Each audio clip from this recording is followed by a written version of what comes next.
Kehtestamine ilma vägivallata on täiesti võimalik.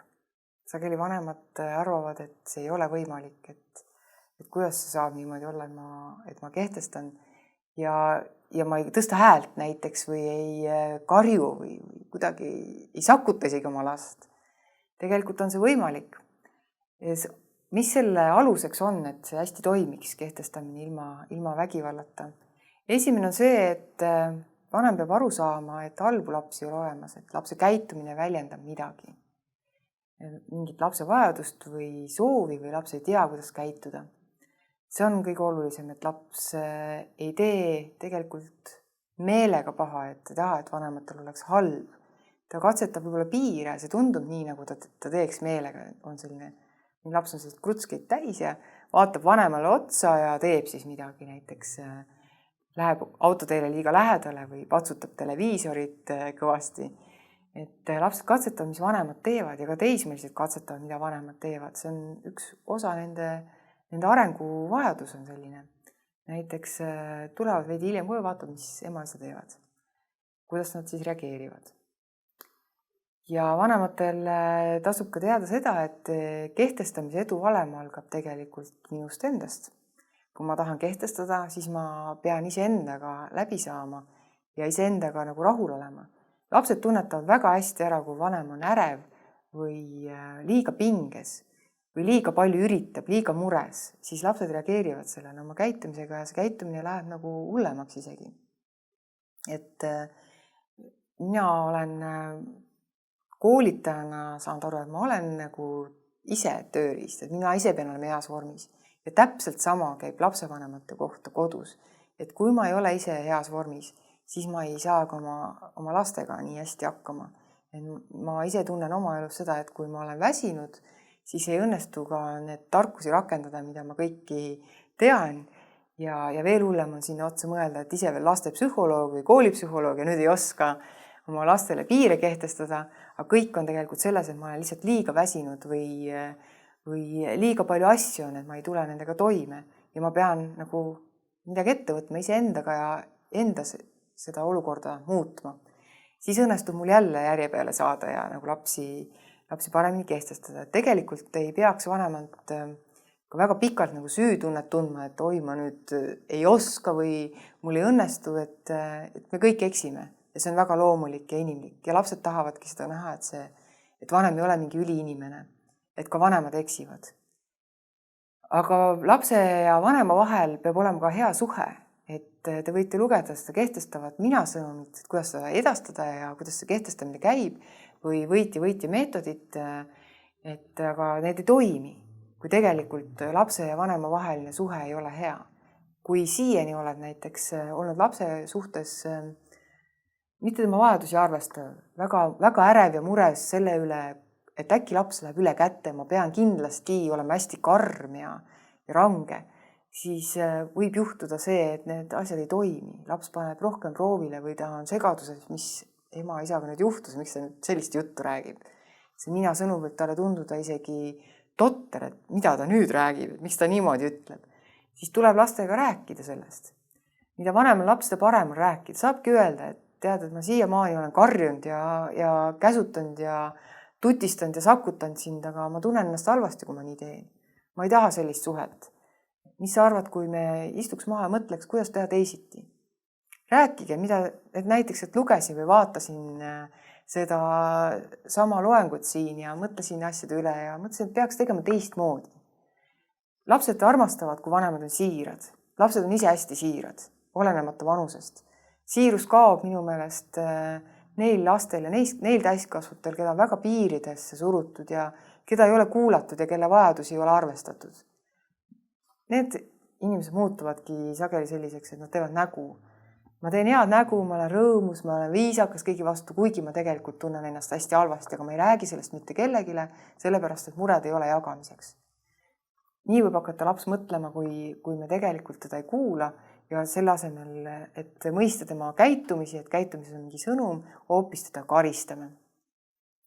Et lapse käitumine, muutunud käitumine ja enamasti just selliseks halvaks muutunud käitumine, meid ärritavaks ja vihastavaks muutunud käitumine on märk sellest, et lapsel on mingi probleem. Ehk siis lapsevanemast algab kõik, lapsevanem peab olema ise rahulik ja otsusekindel. Selline ebakindlus, ka seda tajuvad lapsed ära, et vanemas on mingi ebakindlus ja siis need muutuvad ka jonnakamaks. Vanem saab hästi kehtestada siis, kui ta on otsustanud, vot nüüd asjad on nii. Näiteks tõesti ei tule kõne allagi, et mis mõttes, et me ei lähe magama kell 9.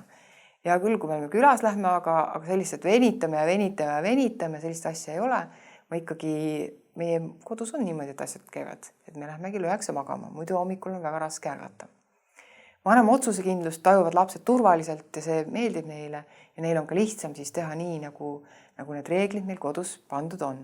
Kehtestamine on edukas siis, kui vanem oskab oma vajadusi väljendada. See tähendab seda, et vanem peab ise enda vajadustest aru saama. Vanemad sageli, minu töövanematega ma olen avastanud, et vanemad sageli ei ütle, mida nad tegelikult mõtlevad või tunnevad või vajavad või mida nad arvavad, et lapsega toimub. Ja siis nad on minu koolipsühholoogi juures ja räägivad, et mis te arvate, äkki minu lapsel on see ja see mure hoopis. Ja ma küsin, et kas te olete lapsega rääkinud sellest? Ei ole selle peale tulnudki. Küsin, et kas te olete lapsele öelnud, et te muretsete tema pärast, et ta ei lähe kooli, ei õpi, et te kardate, mis saab. Kas te olete talle rääkinud, vaadanud talle silma öelnud, mis teie tunne on? Sageli seda ei ole tehtud. Või on tehtud kuidagi ümber nurga karjuvalt, aga mitte südamesse jutuna. Lapsega tuleks maha istuda ja öelda, mina tunnen nii, kui sina käitud nii, siis mina tunnen nii. Kui sina mulle valetad, siis mina tunnen ennast väga halvasti. See teeb mind kurvaks. Need tunded peavad olema siirad. Selles mõttes ei ole mina sõnum lihtne, et me peame aru saama, mida me tunneme. Mida ma tunnen, kui laps niimoodi teeb. Esimesena võib tulla sageli viha. Ja siis ma tahaksin karistada last, sellepärast ma olen vihane, ma tahaks talle tutaka anda, mida ta niimoodi käitub, kuidas ta sai niimoodi teha. Aga mis selle viha all võib olla hoopiski solvumine, kurbus, pettumus, võib olla ka selline abituse tunne või läbikukkumise tunne, et ma vanemana ei ole suutnud ennast kehtestada. Järelikult on viga minus, aga mul on väga raske seda tunnistada, kui ma ei võta ka aega maha ja natuke ei mõtiskle nende asjade üle, miks ma niimoodi tunnen. Et need jutuajamised lapsega, kui ma tahan tõesti kehtestada ilma vägivallata, võiksid olla siis, kui ma ise olen rahulik ja ka laps on tegelikult rahulik. Mitte see, et me oleme maru vihased ja tuhiseme ringi ja karjume üksteise peale ja siis ma ütlen, nii, nüüd me lähme istume ja räägime südamesse, kas saad ükskord aru, mida mina tunnen. Hakka minuga arvestama, et see ei ole päris see. Pigem öeldagi lapsele, et ma olen praegu täiesti endast väljas, ma ei saa sinuga rääkida, ma lähen ja rahunen maha. Et seda võib isegi tõesti teha selline koht, kus kõik käivad rahunemas, kui nad on vihased. Vannitoas või on mingi patjade peal mingi selline pesa tehtud, kus kõik käivad rahunemas, et sinna saab minna laps, sinna saab minna vanem. Me ei saa rääkida asju läbi siis, kui me oleme ärritunud, sest see tüli hakkab eskaleeruma, läheb suuremaks ja suuremaks ja suuremaks. Aga oluline on, et me neist olulistest asjadest räägiksime. Ja vahel, kui asjad on väga-väga viltu läinud, näiteks on teismeline, kes üldse ei kuula, ta on väga üleolev vanema suhtes ja vanem tunneb ennast täiesti läbikukkunu või lööduna ja need suhted on pingelised omavahel, siis tegelikult tasuks istuda teismelisega maha ja rääkida. Mina ütlen selle kohta, panna kaardid lauale. Lapsevanem võiks vaadata oma südamesse ja öeldagi neid asju, mida ta tunneb, mida ta kardab. Näiteks ta kardab, et võib öelda lapsele, et ma kardan, et meie suhe läheb järjest halvemaks ja varsti me ei räägi üksteisega üldse enam.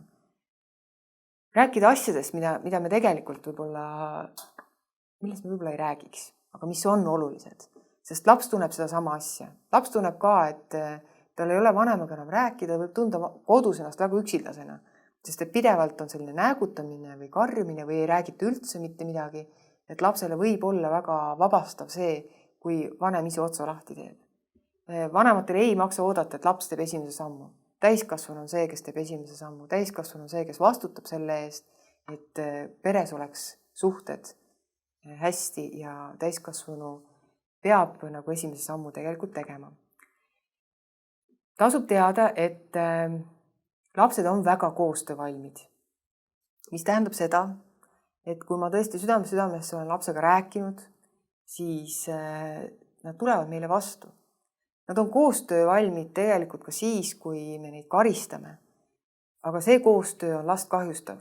Laps heidab siis kõrvale oma vajadused ja ta hakkab tegema nii, nagu vanem temalt nagu ootab või vanem tahab, et ta käituks. Aga ma arvan, pigem on oluline, et me ikkagi räägiks lastega hästi ja aitaks neid, õpetaks neid konflikte lahendama, räägiks, kuidas probleeme lahendada, näitaks lapsele ette, kuidas probleeme lahendada. Ja kutsuks ka koostööle. Näiteks mina kutsun oma väikseid lapsi, nad on 4 ja 2, kutsun ka koostööle. Üks on veel väiksem, alla-aastane, et temaga pole nii keeruline, aga kui me lähme kõik poodi 3-kesi, ma olen üksi, siis mõtlengi nii, et teate, ma olen teiega hädas, kui te jooksete üks ühes suunas, teine teises suunas. Me peame tegema nüüd koostööd. Te peate, et üks istus, ühel laps ütlen, et sina istud kärus, muidu ma ei saa, kui sina jooksed ära, ma ei saa vaadata, mida me ostma peame. Ja kõik läheb sassi ja mul on paha tunne siis. Teisel laps on, et sina, kas sa sobib, kui sa aitad mind asju kärusse tõsta ja asju riiulitelt võtta ja oled käru juures. Ja nii me siis käime ja see tõesti toimib. Tuleb rääkida lastega, ka väikeste lastega ja suurte lastega kohe kindlasti. Asjadest, mis on olulised. Väiksemate lastega räägime lihtsamalt, suuremate lastega võib juba rääkida keerulisemaid asju. Aga ma arvan, et see on lihtsalt see, mis on hästi inimlik. Et me ei pea mängima mingeid mänge suhetes või ma ei pea mõtlema, mina olen lapsevanem, ma pean tegema neid asju nii, et kõik kuulaksid mind ja meil ei ole mingit rääkimist siin. Ja pikalt ka ei tohi rääkida. Kui väga pikalt räägid, siis lapsed ei jaksa kuulata. Et selline mõõdukas keskmine, mida mul on lihtne öelda, aga ma arvan, et kui vanem on endaga saab hästi läbi, siis on seda keskmist teed ka lihtne leida. Ja kehtestamine siis ilmu ja vägivallata toimib ka siis, kui see suhe on lugupidav lapse ja vanema vahel. Me peame üksteist lugu. See ongi see, et ma aktsepteerin last sellisena, nagu ta on. Ma olen siiras, ma olen aus iseenda vastu ja oskan oma vajadusi ka väljendada lapsele. Kehtestamisel üks oluline asi on veel, ja väga lihtne asi, mida tegelikult teha, on keskkonna muutmine. Ma ei pea lapse peale karjuma, et ära mängib toas, ärge mürage toas, asjad lähevad katki, vaid pigem panna need asjad siis eemale, mis katki lähevad. Kui ma tean, et lapsed mängivad. Või kui laps mängib keset tuba mingit olulist mängu, suunata ta mängima sinna, kus ta ei jää ette. Või panna ära asjad, mis on ohtlikud, et ma ei peaks kogu aeg hüüdma ja ära mine sinna, ära tee seda. Muuta keskkonda, see on tegelikult väga lihtne. Ma ei pea ajama 0-4, et laps muutuks, et ma pean ütlema, et ära puuta ei tohi, vaid pigem panna asjad ära. Ja keskkonna muutmise kohta saab lugeda veel, meil on mitmeid linke, kus te saate otsida ja uurida edasi infot, et see tegelikult on hästi lihtne ja kutsuda laps appi, teeme koos. Lastel on ka väga palju ideid, kuidas keskkonda muuta.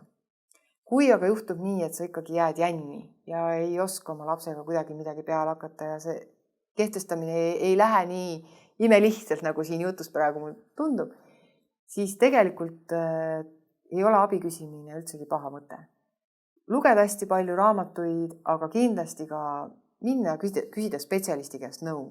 Mida varem, seda parem, et mitte asjad ei läheks väga kaugele. Et väiksemate lastega on palju lihtsam ja rutem probleeme lahendada, kui see, kui mitmeid aastaid on probleemid kestnud ja siis me alles tuleme, et siis võtab see probleemi lahendamine ka kaua aega. Aga mitte kunagi ei ole hilja, nii et abi küsida tasub. See ei ole nõrga vanema märk, vaid pigem ühe hea ja targa vanema märk.